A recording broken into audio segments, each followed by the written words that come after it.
We weren't really hearing Afrobeats in the clubs. It was literally bashment, funky house, and I guess R&B hip hop. Afrobeats will give us one tune at the end of the dance, one song at the end, and then that means it's the end of the actual club or at the end of the party. But it's just crazy how now Afrobeats is literally the whole party.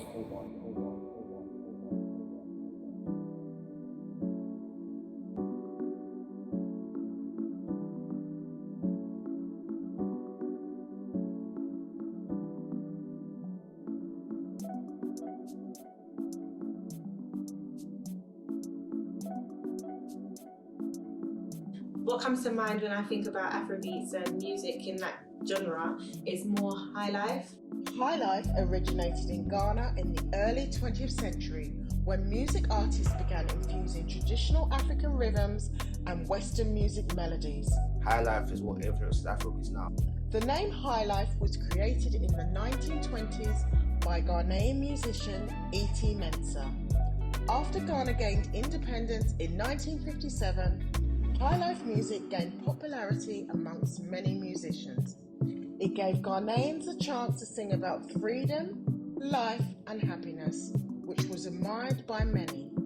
Back in the day, as we call it Highlife, it did have a meaning. The music itself had a meaning. When you're listening to Highlife in that time, you can just sit down and maybe laugh within yourself or cry, or the music would tell you something that you can really get something out of it.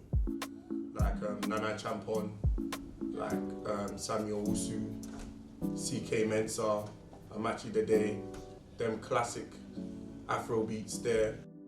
Highlife bands could take ages making one hit.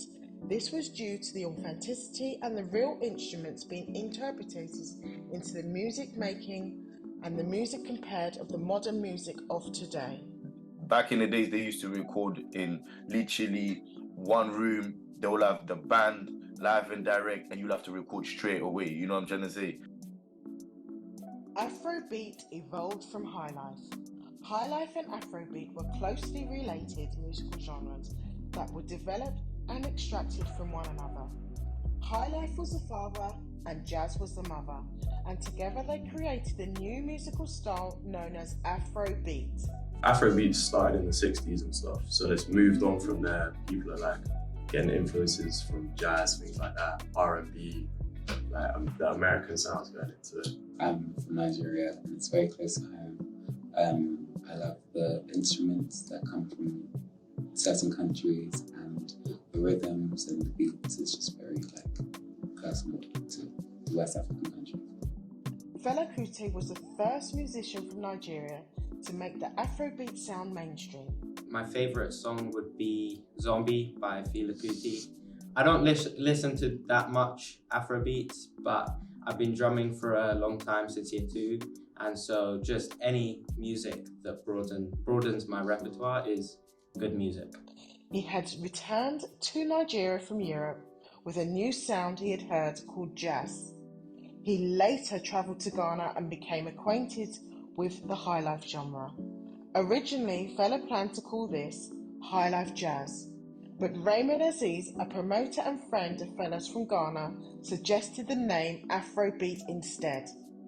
From that day forward, Afrobeat was born. I've always been inspired by African drumming, and I think experimenting with different genres makes you a better musician. I was introduced to lots of different types of music from Nigeria from my grandfather and my dad. So I've grown up with the likes of Fela Kuti, the Lajaju sisters and King Sunny Ade. And then you can hear those sounds very prominent in today's music, such as urban skate work sample, the old music. So I think it's a continuation. There is a lot to debate about who invented the Afrobeat sound, but Fela Kuti still remains the most well-known pioneer of Afrobeat genre. A lot of people say Afrobeat used to be a genre that started in Nigeria by Fela Kuti. A lot of people are saying that Afrobeat is the mix of Western sounds and African sounds. I just believe that Afrobeat is African music that comes from the continent, or that's made by Africans. What's your earliest memory of the Afrobeats genre? Earliest I can remember is the Banj. He came out with Oliver Twist, but then right after that was a Zonto with Fuse ODG, and then I think when we got into real Afrobeats was Wizkid and Pakoroma. Comes to mind is Oliver Twist. I feel like that was one of the first Afrobeat songs that we heard in London. Yes, I am of African heritage, but I didn't really grow up with my African side, so I didn't really know about the old school Afrobeats. So for me, Oliver Twist was one of the first ones where I was like, okay, like, what is this? It sounds African, it sounds like it's from the culture. For me, my earliest memory was back when I was being about 18 in the university raves. At the end of the bashment, end of all the UK rap, hip hop, they'll give us, I can't remember the title, but the song was like dun, dun, dun, dun, dun, dun, dun, dun, dun, dun, dun. Yeah, that was my first. I was like, wow, it's Afrobeats in a rave. I can't believe this. They give us a 1 or 2 tunes that the rave done. My first memory of like hip life, which is what I'm used to listening to before, is probably going to like Ghana independence dances at Stratford Rex in my early 20s. I think Afrobeats is more unique because it's deep rooted in our culture as Africans, and it's like it's been there for quite a long while, and it's just getting bigger and bigger. Within different cultures, I think it's interesting that there's different sort of types of music within different cultures, because you will, like, when you listen to it, you sort of feel immersed in like each culture. For example, when I listen to Ecuadorian music, I feel very connected to my roots, and when I listen to, for example, Afrobeat, I sort of appreciate other people's culture.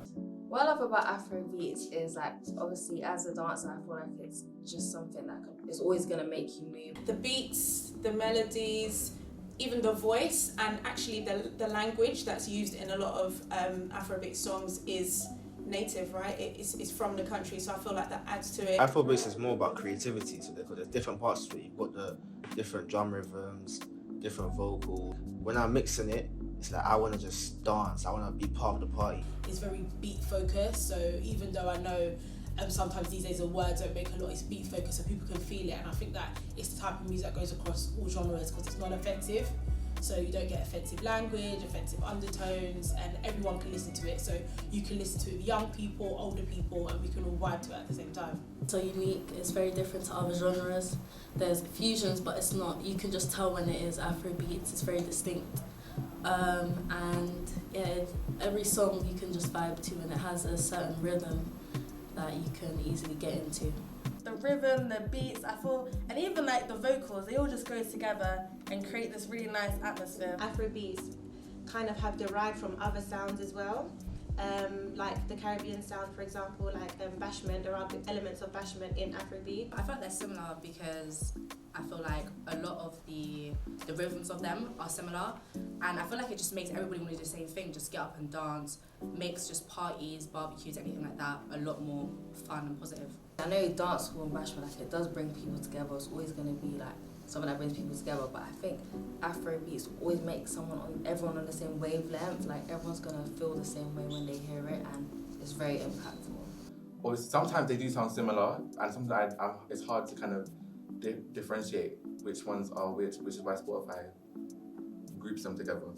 But I feel like dancehall is more like sexual, whereas Afrobeats is more like romantic. When I go on holiday nowadays, they're playing it in the taxis, they're playing it on the, like, but in everyday life, if that makes sense. You got people like Ed Sheeran, big artists that are global that are jumping on Afrobeat songs, their remixes, and I guess adding their twang to it as well. So I feel like it's really, really impacting the majority of the world right now. It has a whole different feel to most cultural musics because it's so upbeat. Even though you understand what they're saying, you still want to get up and dance. It's like the way it gets everyone moving. Like if you play it at a party or something, like guarantee people will start dancing. It brings everyone together. It always gives you like a good mood, like joy, and it's like bright and colourful. It reminds me of summer. I just feel like it suits every single kind of mood that you're in. Like it's not just for one demographic, and like it's just for everyone. What's your go-to Afrobeat song right now?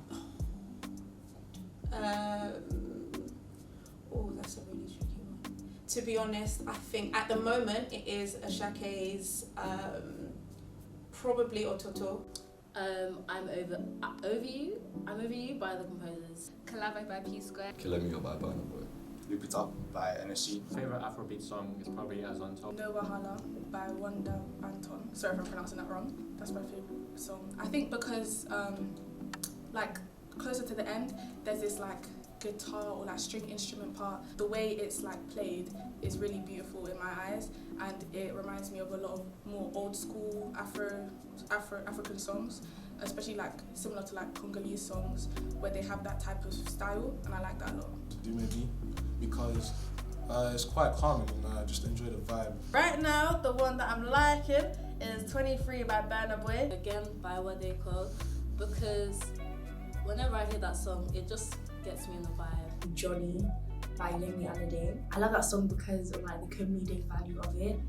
Like even the music video, I remember when I was younger, I want to listen to the song and watch the music video because it just had a very light-hearted feel to it.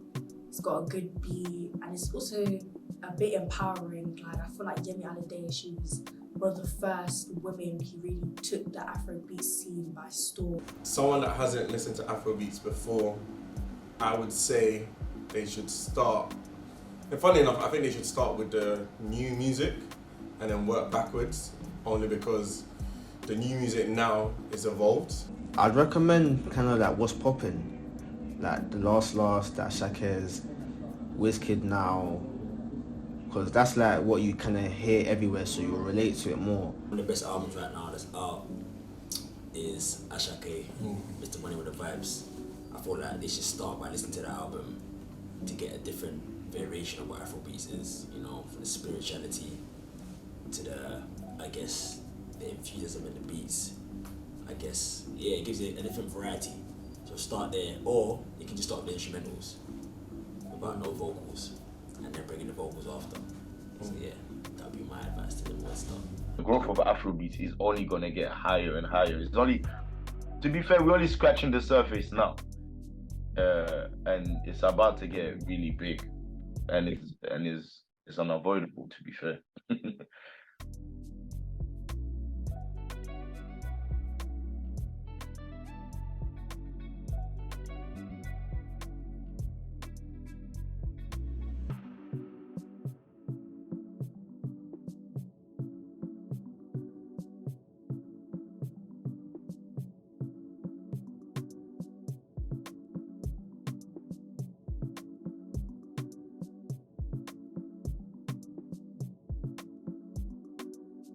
Who's your favourite Afrobeat artist and why?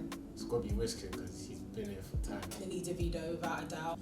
His music has a lot of longevity. I remember him when he first started where he is now, and he's still making bangers now with the new Afrobeats artists, so definitely Davido. I would say Burna Boy because he's been the most consistent for me. I believe that Burna Boy's music speaks volume. It speaks about history. It's also vibes. It's fun, and I just feel like it's just everything all packaged in one. If you had two Afrobeat artists to collab, who would you pick and why? Ooh. To collab. I would want to see Daddy Lumba with Burna Boy. I think they could do some magic. I'd say Tic Tac and I was got Wizkid. Tic Tac and Wizkid. Yeah. Castro and Kojo Antwi, you know. I think it would be a good fusion, you know. Castro obviously made so rest in peace, but he knows how to, you know, skate on songs. And I feel like with Kojo Antwi, because he's a legend, it would have been a good, you know, a good link up. What's your thoughts on like Afrobeat artists like sampling like old sounds from like other like old music, or maybe old Afrobeats music, old Highlife, old R&B, any type of genre? What's your thoughts on it? I feel like it's a dedication. I feel like it's more of a thing where you're paying respect to the original creator of the song.